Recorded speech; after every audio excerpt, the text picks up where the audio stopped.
ഉന്നത സുരക്ഷാ ഉദ്യോഗസ്ഥൻ അലി ലാരിജാനിയുടെ മരണം ഇറാൻ സ്ഥിരീകരിച്ചു. ഇറാന്റെ supreme national security council secretary ആയിരുന്നു അലി ലാരിജാനി. ചൊവ്വാഴ്ചയാണ് ആക്രമണത്തിൽ ലാരിജാനി കൊല്ലപ്പെട്ടതായി ഇസ്രായേൽ പ്രഖ്യാപിച്ചത്. പിന്നാലെ ഇറാനും ലാരിജാനിയുടെ മരണം സ്ഥിരീകരിക്കുകയായിരുന്നു. ഇസ്രായേലിന്റെ വ്യോമാക്രമണത്തിലാണ് ഇറാന്റെ സൈനിക നീക്കങ്ങളുടെ മാസ്റ്റർ ബ്രെയിൻ എന്ന് വിശേഷിപ്പിക്കുന്ന ലാരിജാനി കൊല്ലപ്പെട്ടത്. ആക്രമണത്തിൽ ലാരിജാനിക്കൊപ്പം മകനും ബോഡി ഗാർഡും കൊല്ലപ്പെട്ടു. ലാരിജാനിയുടെ മരണത്തെ രക്തസാക്ഷിത്വമെന്നാണ് ഇറാൻ വിശേഷിപ്പിച്ചത്. സുപ്രീം നാഷണൽ സെക്യൂരിറ്റി കൗൺസിലാണ് ലാരിജാനിയുടെ മരണം ഔദ്യോഗികമായി സ്ഥിരീകരിച്ചത്.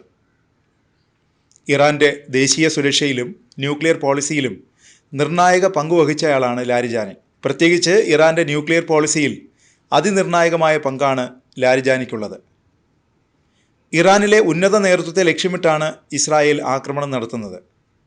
ഇറാന്റെ ഭരണകൂടത്തെ ദുർബലപ്പെടുത്തുകയാണ് ഈ ആക്രമണങ്ങളുടെ ലക്ഷ്യമെന്ന് ഇസ്രായേൽ പറയുന്നു. ഇറാനിലെ ഉന്നതരെ ലക്ഷ്യമിട്ട് ഇസ്രായേലും US നടത്തുന്ന ആക്രമണങ്ങൾ സംഘർഷം ശക്തമാകുന്നു എന്ന സൂചനയാണ് നൽകുന്നത്. കഴിഞ്ഞ 6 വർഷമായി ഇറാനിലെ ബാസിജ് മിലീഷ്യ ഫോഴ്സിൻ്റെ കമാൻഡറായിരുന്ന ഖോലം റേസ സുലൈമാനിയും ചൊവ്വാഴ്ച പുലർച്ചെ നടന്ന ആക്രമണത്തിൽ കൊല്ലപ്പെട്ടു.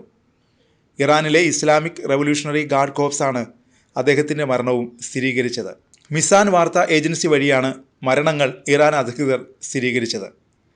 2 ഉന്നത സൈനിക ഉദ്യോഗസ്ഥരുടെ മരണം ഇറാന് ഇരട്ട പ്രഹരമാണ് നൽകിയിരിക്കുന്നത്.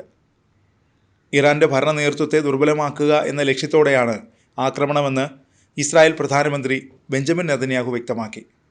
ഉന്നതരുടെ മരണത്തോടെ ഇറാൻ ഇസ്രായേൽ US സംഘർഷം അതിനിർണായകമായ തലത്തിലേക്ക് ഉയർന്നതായാണ് വിലയിരുത്തൽ.